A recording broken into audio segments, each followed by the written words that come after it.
नमस्कार। आज बात करते हैं भारत के एक बहुत ही महत्वपूर्ण पद की, उपराष्ट्रपति।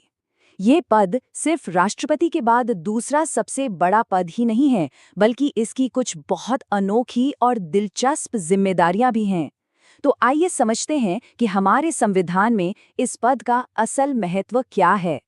जी हाँ, ये देश का दूसरा सबसे बड़ा संवैधानिक पद है, राष्ट्रपति के ठीक बाद।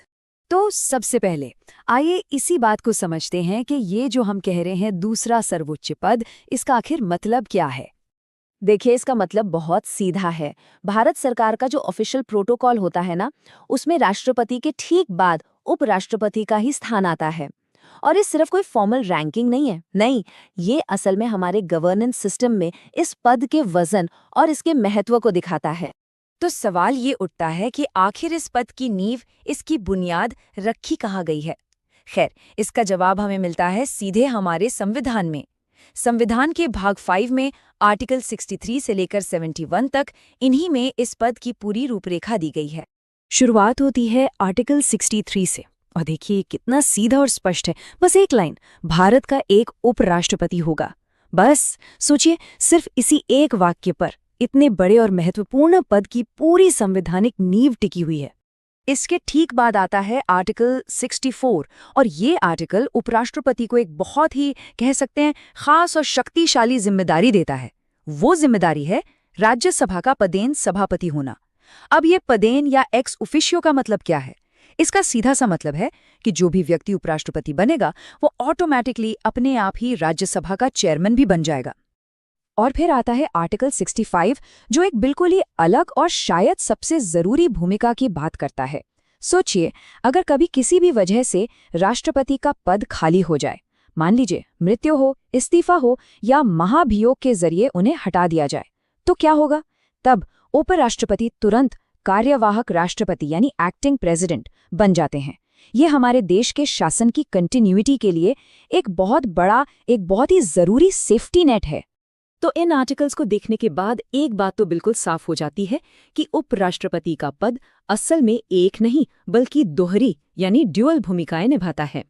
इसको ऐसे समझते हैं, एक तरफ वो राज्यसभा के चेयरमैन हैं, यानी एक लेजिस्लेटिव रोल निभा रहे हैं, सदन की कार्यवाही चला रहे हैं, और दूसरी तरफ जरूरत पड़ने पर वो देश के एक्टिंग प्रेसिडेंट भी बन जाते हैं, जो कि एक पूरी तरह से एग्जीक्यूटिव जिम्मेदारी है। तो ये साफ है, एक लेजिस्लेटिव हेड और एक एग्जीक्यूटिव हेड, ये दो बिल्कुल अलग अलग दुनिया के काम हैं जो एक ही व्यक्ति के पास हैं। लेकिन सवाल ये है कि हमारे संविधान बनाने वालों के मन में ये जो अनोखी डुअल रोल वाली भूमिका है, इसका आइडिया आखिर आया कहाँ से? इसकी प्रेरणा ली गई है अमेरिका के संविधान से। जी हाँ, हमारे संविधान निर्माताओं ने भारत के उपराष्ट्रपति का जो पद डिजाइन किया, वो काफी हद तक अमेरिकी वाइस प्रेसिडेंट के मॉडल से ही इंस्पायर्ड था। और दोनों देशों में ये जो समानता है वो बिल्कुल साफ नजर आती है। देखिए, अमेरिका में वाइस प्रेसिडेंट वहाँ के अपर हाउस यानी सीनेट के प्रेसिडेंट होते हैं। ठीक वैसे ही भारत में उपराष्ट्रपति हमारे अपर हाउस यानी राज्यसभा के चेयरमैन होते हैं। तो ये जो ढांचा है, ये सीधे सीधे अमेरिकी संविधान से ही लिया गया है। तो चलिए, अब तक जो भी हमने समझा उसे एक बार समेटते हैं और इस पद के असली सार, इसके एसेंस को पकड़ने की कोशिश करते हैं। तो सार ये है कि उपराष्ट्रपति का पद देश का दूसरा सबसे बड़ा संवैधानिक पद है। इसकी दोहरी भूमिका है, एक लेजिस्लेटिव राज्यसभा के चेयरमैन के तौर पर, और दूसरी एग्जीक्यूटिव जब जरूरत पड़े तो एक्टिंग प्रेसिडेंट के तौर पर। और यही अनोखा कॉम्बिनेशन इस पद की असली पहचान है। और ये सारी बातचीत हमें एक बहुत ही दिलचस्प सवाल पर लाकर छोड़ देती है। सोचिए, जब एक ही व्यक्ति लेजिस्लेचर और एग्जीक्यूटिव यानी विधायिका और कार्यपालिका दोनों के बीच एक पुल की तरह काम करता है, तो ये जो अनोखी दोहरी भूमिका है, ये हमारे लोकतंत्र के संतुलन को, इसके बैलेंस को कैसे प्रभावित करती होगी? इस पर सोचना वाकई में काफी जरूरी है। नमस्कार। हम सब राष्ट्रपति चुनाव के बारे में तो अक्सर सुनते हैं, लेकिन क्या कभी ये सोचा है कि भारत के दूसरे सबसे बड़े संवैधानिक पद यानी उपराष्ट्रपति का चुनाव कैसे होता है? ये कोई आम चुनाव नहीं है, इसकी प्रक्रिया काफी अलग है। तो चलिए आज इसी पूरी प्रोसेस को एकदम शुरू से लेकर आखिर तक समझते हैं। तो आज का हमारा बड़ा सवाल यही है कि आखिर कौन बन सकता है भारत का उपराष्ट्रपति और उन्हें चुनता कौन है। क्योंकि देखिए, एक बात तो पक्की है कि इस चुनाव में आम जनता सीधे वोट नहीं करती। तो फिर वोट डालता कौन है? चलिए इसी गुत्थी को सुलझाते हैं। तो चलिए सबसे बेसिक चीज से शुरू करते हैं। अगर किसी को ये चुनाव लड़ना है तो पहली सीढ़ी क्या है, मतलब क्वालिफिकेशंस क्या क्या हैं? हमारे संविधान ने कुछ बुनियादी शर्तें तय की हैं जिन्हें पूरा करना हर उम्मीदवार के लिए जरूरी है। तो देखिए, हमारे संविधान का जो आर्टिकल 66(3) है वो 4 मेन शर्तें बताता है। पहली, जाहिर सी बात है, उम्मीदवार को भारत का नागरिक होना चाहिए। दूसरी, उम्र कम से कम 35 साल होनी चाहिए। अब तीसरी शर्त, ये थोड़ी इंटरेस्टिंग है, उसे राज्यसभा का सदस्य बनने के योग्य होना चाहिए। और चौथी, वह किसी लाभ के पद यानी ऑफिस ऑफ प्रॉफिट पर न हो। और यहीं पर प्रेसिडेंट और वाइस प्रेसिडेंट के चुनाव में एक बहुत बड़ा और मजेदार फर्क सामने आता है जिस पर अक्सर ध्यान नहीं जाता। देखिए, राष्ट्रपति बनने के लिए लोकसभा का मेंबर बनने की काबिलियत चाहिए, लेकिन उपराष्ट्रपति के लिए राज्यसभा की। अब सवाल है, ऐसा क्यों? सीधा कनेक्शन है, क्योंकि वाइस प्रेसिडेंट का एक सबसे बड़ा काम ही राज्यसभा के सभापति यानी चेयरपर्सन का होता है। अब ये लाभ का पद या ऑफिस ऑफ प्रॉफिट, ये है क्या चीज? देखिए, सिंपल भाषा में समझे तो ये कोई भी सरकारी पद है जहां से सैलरी या दूसरे फायदे मिलते हो। ये नियम इसलिए है ताकि पद पर बैठा व्यक्ति बिना किसी दबाव के निष्पक्ष होकर काम कर सके। लेकिन हाँ, इसमें एक बड़ा एक्सेप्शन है। मौजूदा राष्ट्रपति, उपराष्ट्रपति, गवर्नर या कोई भी मंत्री इस दायरे से बाहर है, मतलब वो अपने पद पर रहते हुए भी चुनाव लड़ सकते हैं। ठीक है, तो मान लीजिए कोई इन सारी क्वालिफिकेशंस को पूरा करता है, तो क्या वो सीधा चुनाव लड़ सकता है? नहीं, अभी एक और पड़ाव बाकी है, वो है नॉमिनेशन। और ये नॉमिनेशन प्रोसेस आप समझ लीजिए एक तरह का फिल्टर है, ये पक्का करने के लिए कि सिर्फ सीरियस कैंडिडेट्स ही रेस में आगे बढ़ें। तो इस नॉमिनेशन को फाइल करने के लिए 3 शर्तें पूरी करनी होती हैं। सबसे पहले आपको चाहिए 20 प्रस्तावक, मतलब 20 एमपीज जो आपका नाम आगे रखें। फिर आपको चाहिए 20 और अनुमोदक, यानी 20 और एमपीज जो उस नाम पर अपनी सहमति दें। तो कुल मिलाकर हो गए 40 सांसद सिर्फ नाम आगे बढ़ाने के लिए। और तीसरा, एक सिक्योरिटी डिपॉजिट यानी जमानत राशि जमा करानी होगी। और ये जमानत राशि कितनी है? ये है 15,000 रुपए। ये पैसा रिजर्व बैंक ऑफ इंडिया में जमा होता है।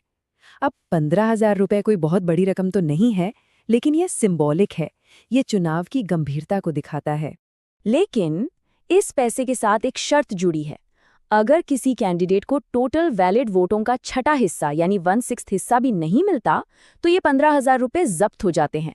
मतलब ये पैसे फिर वापस नहीं मिलेंगे, जिसे हम आम भाषा में कहते हैं जमानत जब्त हो गई। तो ठीक है, क्वालिफिकेशंस पूरी हो गई, नॉमिनेशन भी फाइल हो गया। अब आता है असली सवाल, वोट कौन देगा? इस चुनाव का जो इलेक्टोरल कॉलेज है, मतलब जो लोग वोट डालते हैं, वो प्रेसिडेंट के चुनाव से काफी अलग है। और यहीं पे सारा खेल है।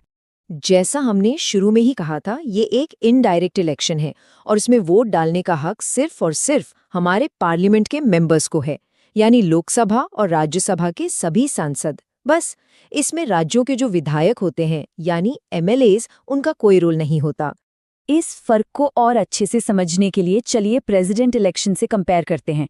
देखिए, प्रेसिडेंट के चुनाव में एमपीज और एमएलएज दोनों वोट करते हैं, लेकिन वाइस प्रेसिडेंट में सिर्फ एमपीज। लॉजिक सिंपल है, क्योंकि वाइस प्रेसिडेंट का काम केंद्र तक ही सीमित होता है। और एक और बहुत बड़ा फर्क है, राष्ट्रपति चुनाव में सिर्फ इलेक्टेड यानी चुने हुए सांसद ही वोट दे सकते हैं, पर यहाँ वाइस प्रेसिडेंट के चुनाव में इलेक्टेड और नॉमिनेटेड दोनों तरह के सांसद वोट डाल सकते हैं। तो अब ये क्लियर हो गया कि वोटर कौन है।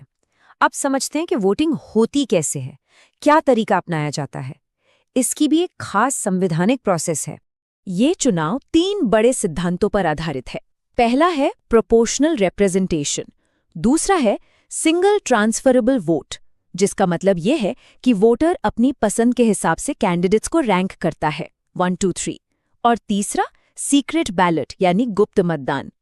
अगर ये सिस्टम सुना सुना लग रहा है तो बिल्कुल सही है, यही सिस्टम प्रेसिडेंट के चुनाव में भी इस्तेमाल होता है।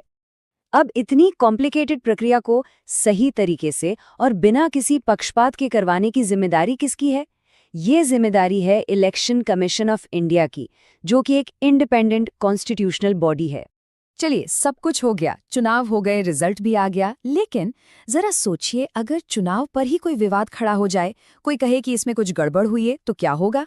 हमारे संविधान बनाने वालों ने इस सिचुएशन के बारे में भी पहले से ही सोच रखा था। संविधान का आर्टिकल 71 इस मामले में बिल्कुल क्लियर है। वो कहता है कि वाइस प्रेसिडेंट के चुनाव से जुड़ा कोई भी डिस्प्यूट, कोई भी विवाद, उसे सुनने और सुलझाने का अधिकार सिर्फ और सिर्फ सुप्रीम कोर्ट ऑफ इंडिया के पास है, और सुप्रीम कोर्ट का जो भी फैसला होगा वही फाइनल होगा, उसके ऊपर कोई अपील नहीं। तो ये थी पूरी कहानी कि भारत के उपराष्ट्रपति को कैसे चुना जाता है, क्वालिफिकेशन से लेकर वोटिंग और विवाद सुलझाने तक। लेकिन एक बात याद रखना जरूरी है, ये चुनाव सिर्फ एक व्यक्ति का नहीं है, ये चुनाव राज्यसभा के सभापति का भी है। तो आखिर में एक सवाल छोड़ जाते हैं, ये जो ड्यूअल रोल है, एक तरफ वाइस प्रेसिडेंट और दूसरी तरफ राज्यसभा के चेयरपर्सन का, ये हमारी पार्लियामेंट की फंक्शनिंग पर क्या असर डालता होगा, इस पर सोचिएगा जरूर। नमस्कार।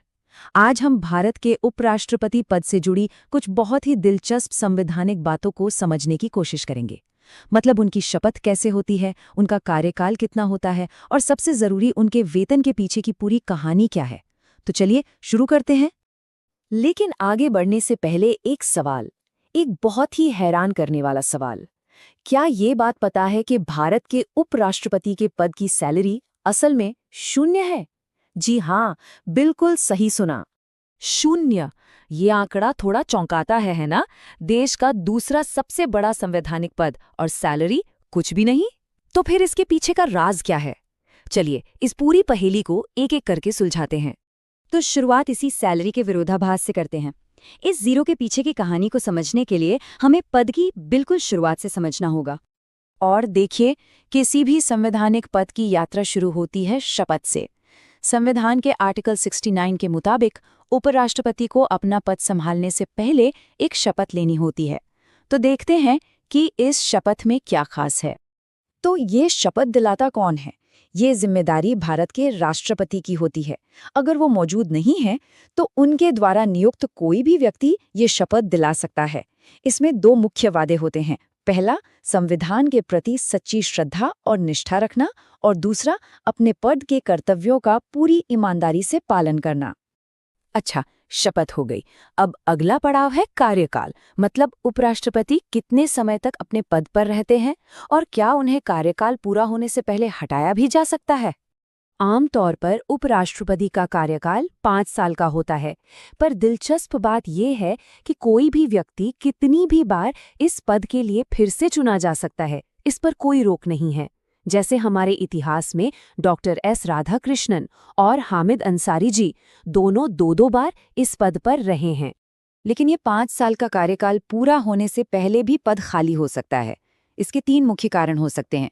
या तो वो खुद राष्ट्रपति को अपना लिखित इस्तीफा दे दें, या पद पर रहते हुए उनका निधन हो जाए, या फिर एक खास संवैधानिक प्रक्रिया के जरिए उन्हें पद से हटा दिया जाए। और यहीं पर एक बहुत जरूरी बात सामने आती है। उपराष्ट्रपति को हटाने के लिए राष्ट्रपति की तरह कोई औपचारिक महाभियोग, जिसे इम्पीचमेंट कहते हैं, उसकी जरूरत नहीं होती। इसकी प्रक्रिया काफी अलग है। तो ये प्रक्रिया 4 स्टेप्स में होती है। सबसे पहले 14 दिन का एक एडवांस नोटिस देना पड़ता है। दूसरा, और ये सबसे जरूरी पॉइंट है, कि उन्हें हटाने का प्रस्ताव सिर्फ और सिर्फ राज्यसभा में ही पेश हो सकता है। तीसरा, इसे राज्यसभा में इफेक्टिव मेजॉरिटी से पास होना चाहिए। और आखिर में लोकसभा को इस पर बस एक सिंपल मेजॉरिटी से अपनी सहमति देनी होती है। अब सवाल उठता है कि ये इफेक्टिव मेजॉरिटी क्या चीज है। तो इसका मतलब है सदन की उस समय की कुल असरदार संख्या का बहुमत, यानी कुल सदस्यों में से जितनी सीटें खाली हैं उन्हें हटाकर जो संख्या बचती है उसके 50% से ज्यादा वोट। तो अब जब हमने शपथ, कार्यकाल और हटाने की प्रक्रिया समझ ली है, तो वापस चलते हैं हमारे सबसे पहले और सबसे बड़े सवाल पर। अब वक्त आ गया है उस जीरो सैलरी के राज से पर्दा उठाने का। और जवाब यहीं छिपा है। देखिए, संवैधानिक तौर पर उपराष्ट्रपति पद के लिए कोई सैलरी है ही नहीं। उन्हें जो 4 लाख रुपए हर महीने मिलते हैं, वो असल में राज्यसभा के पदेन सभापति यानी एक्स ऑफिशियो चेयरमैन होने की भूमिका के लिए मिलते हैं। ये वेतन, जिसे 2018 में रिवाइज किया गया था, भारत की संचित निधि यानी कंसोलिडेटेड फंड ऑफ इंडिया से दिया जाता है। इसका मतलब है कि इस पर संसद में वोटिंग नहीं होती। सैलरी के अलावा रिटायरमेंट के बाद उन्हें अपनी आखिरी सैलरी की 50% पेंशन भी मिलती है और साथ ही मुफ्त घर, मेडिकल और यात्रा जैसी कई दूसरी सुविधाएं भी दी जाती हैं। कहानी में एक और ट्विस्ट है। जब भी उपराष्ट्रपति को कार्यवाहक राष्ट्रपति के तौर पर काम करना पड़ता है, तब उन्हें राज्यसभा के सभापति वाली सैलरी नहीं मिलती। उस दौरान उन्हें राष्ट्रपति को मिलने वाली सैलरी और भत्ते मिलते हैं, जो कि 5 लाख रुपए प्रति माह हैं। मतलब जैसे ही भूमिका बदलती है, सैलरी भी बदल जाती है। तो चलिए अब तक की इस पूरी बातचीत के जो सबसे जरूरी पॉइंट्स हैं, उन्हें एक बार फिर से देख लेते हैं। तो याद रखने वाली मुख्य बातें ये हैं। पहले, उपराष्ट्रपति पद की अपनी कोई सैलरी नहीं है, वो 0 है। दूसरी, उन्हें वेतन राज्यसभा के सभापति होने का मिलता है। तीसरी, उन्हें हटाने की प्रक्रिया बहुत अलग है, जो सिर्फ राज्यसभा में शुरू होती है और इसमें महाभियोग की जरूरत नहीं। और हाँ, चौथी बात, अगर वे राष्ट्रपति का काम करते हैं तो उनकी भूमिका और सैलरी दोनों बदल जाती हैं। और अंत में एक सवाल सोचने के लिए, उपराष्ट्रपति की ये जो दोहरी भूमिका है, एक तरफ देश के नंबर 2 और दूसरी तरफ राज्यसभा के मुखिया, क्या ये इस पद को ज्यादा शक्तिशाली बनाती है या फिर इसे और भी ज्यादा जटिल? इस पर सोचिए जरूर।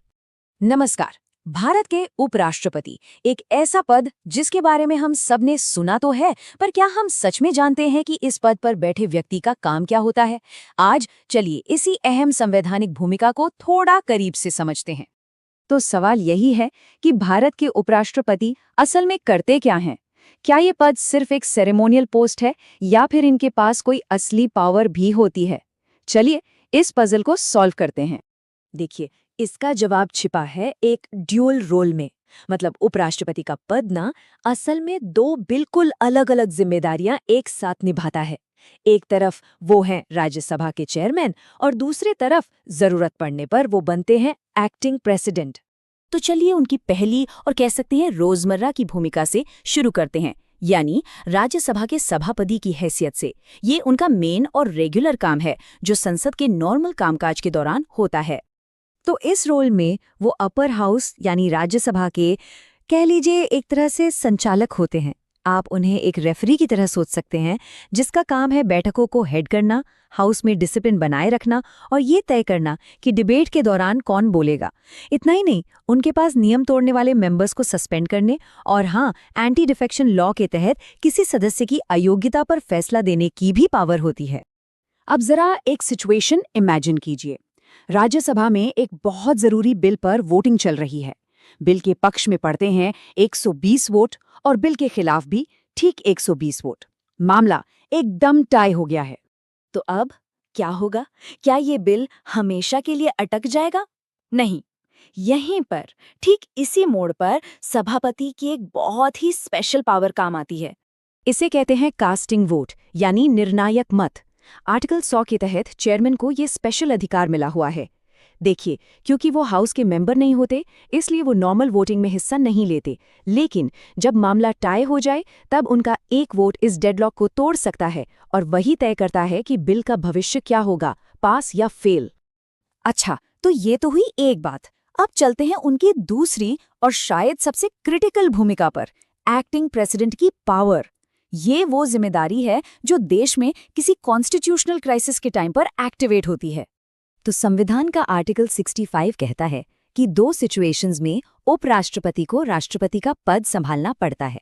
पहली सिचुएशन है वेकेंसी, यानी जब प्रेसिडेंट का पद मौत, इस्तीफे या इम्पीचमेंट की वजह से खाली हो जाए। और दूसरी सिचुएशन है एब्सेंस, जब प्रेसिडेंट बीमार हो या किसी और वजह से टेम्परेरीली अपनी ड्यूटीज पूरी न कर पा रहे हों। और एक बात, जब राष्ट्रपति का पद परमानेंटली खाली होता है ना, तो उपराष्ट्रपति मैक्सिमम 6 महीने तक ही ये जिम्मेदारी संभाल सकते हैं। सिर्फ 6 महीने। ये टाइम लिमिट बहुत जरूरी है क्योंकि हमारा संविधान ये पक्का करता है कि देश को जल्द से जल्द एक नया इलेक्टेड प्रेसिडेंट मिले। तो सवाल ये है कि इस दौरान उनकी पावर्स क्या होती हैं? वो सिर्फ नाम के प्रेसिडेंट नहीं होते, उन्हें प्रेसिडेंट की सारी पावर्स और इम्यूनिटीज मिलती हैं। मतलब वो बिलों पर साइन करके उन्हें कानून बना सकते हैं, किसी को माफी दे सकते हैं और हाँ, आर्म्ड फोर्सेस के सुप्रीम कमांडर के तौर पर भी काम करते हैं।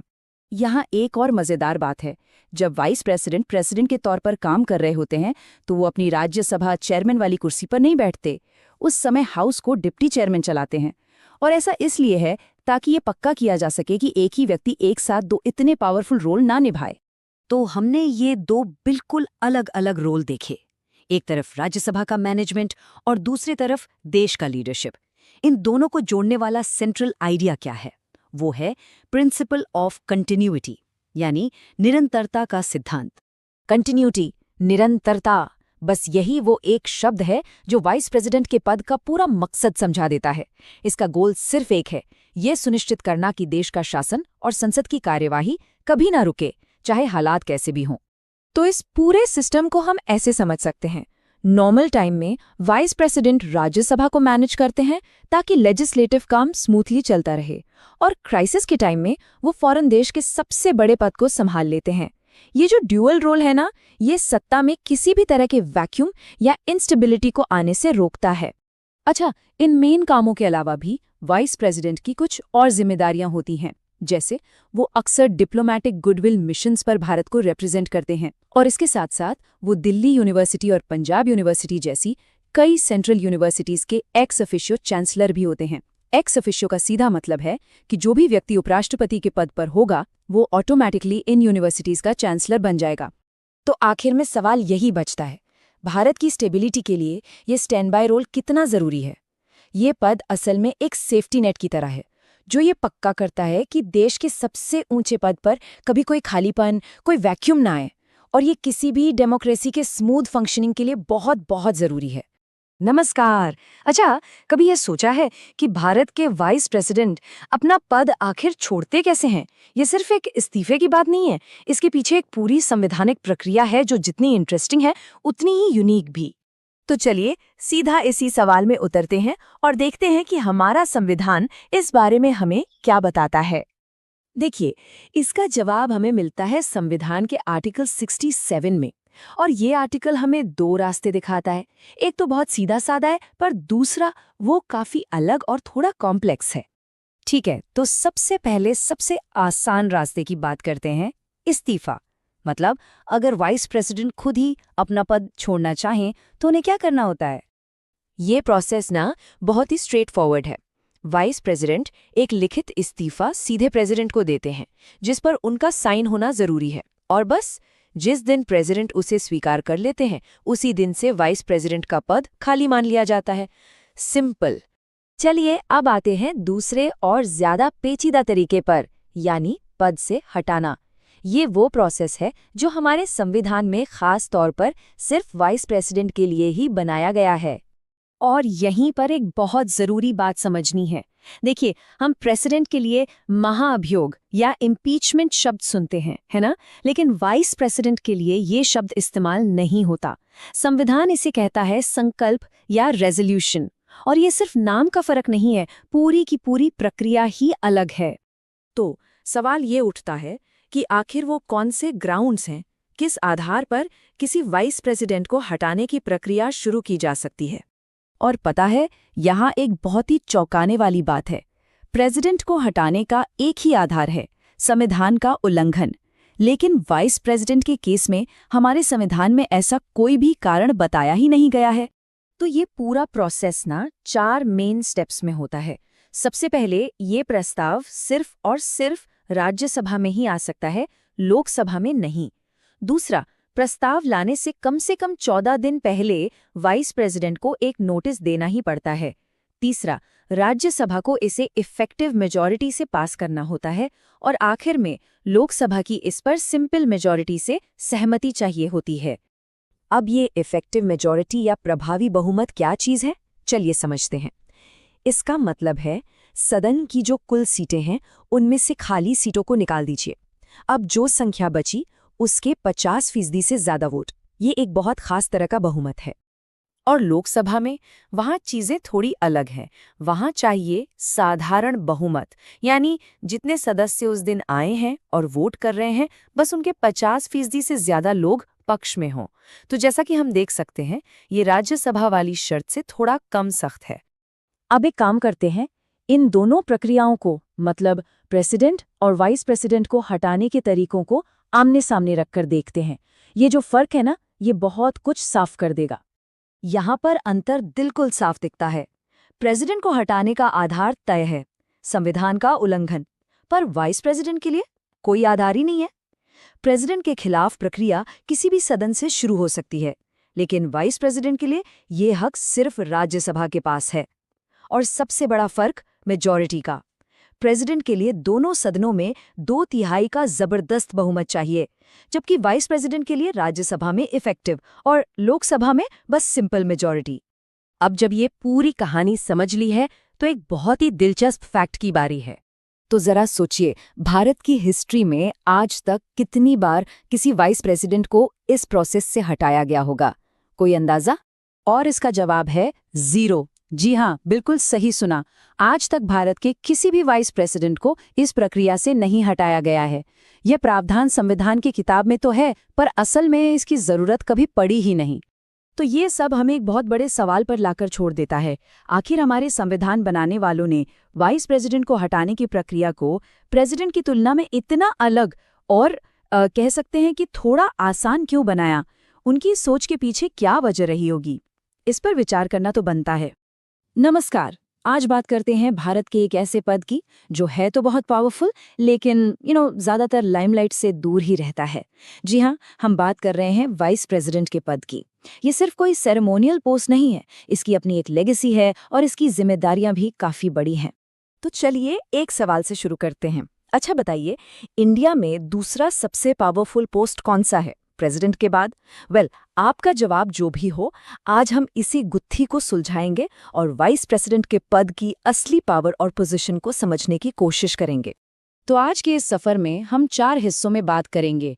सबसे पहले देखेंगे इस पद की लेगेसी, फिर मिलेंगे कुछ रिकॉर्ड होल्डर वाइस प्रेसिडेंट से, जानेंगे उनकी कुछ ऐसे कॉन्स्टिट्यूशनल ड्यूटीज के बारे में जो ज्यादातर लोगों को पता नहीं होती, और आखिर में इसके रूल्स, रैंक और टाई ब्रेकर जैसी मजेदार चीजों पर भी नजर डालेंगे। तो चलिए शुरू करते हैं हमारे पहले सेक्शन के साथ। हम जरा टाइम में पीछे चलते हैं और उन सभी हस्तियों को जानते हैं जिन्होंने अब तक इस अहम पद को संभाला है। तो ये रही हमारे सामने पूरी लिस्ट भारत के सभी 14 वाइस प्रेसिडेंट्स की। डॉक्टर सर्वपल्ली राधाकृष्णन से शुरू होकर, जो 1952 में बने थे, हमारे आज के वाइस प्रेसिडेंट श्री जगदीप धनखड़ तक। और देखिए, ये सिर्फ कुछ नाम नहीं है, ये हमारे देश की लीडरशिप की कहानी है। इन सब ने हमारे लोकतंत्र को शेप देने में एक अहम रोल निभाया है। अब हमारे दूसरे सेक्शन में हम कुछ रिकॉर्ड होल्डर्स पर फोकस करेंगे। इसे आप उन वाइस प्रेसिडेंट्स की एक हाईलाइट रील समझ सकते हैं जिन्होंने अपने कार्यकाल में कुछ हटकर ये कुछ असाधारण किया। अच्छा, क्या ये बात पता थी कि हिस्ट्री में सिर्फ 2 ही लोग ऐसे हुए हैं जिन्होंने वाइस प्रेसिडेंट के तौर पर 2 फुल टर्म्स कंप्लीट की हैं? जी हाँ, सिर्फ 2।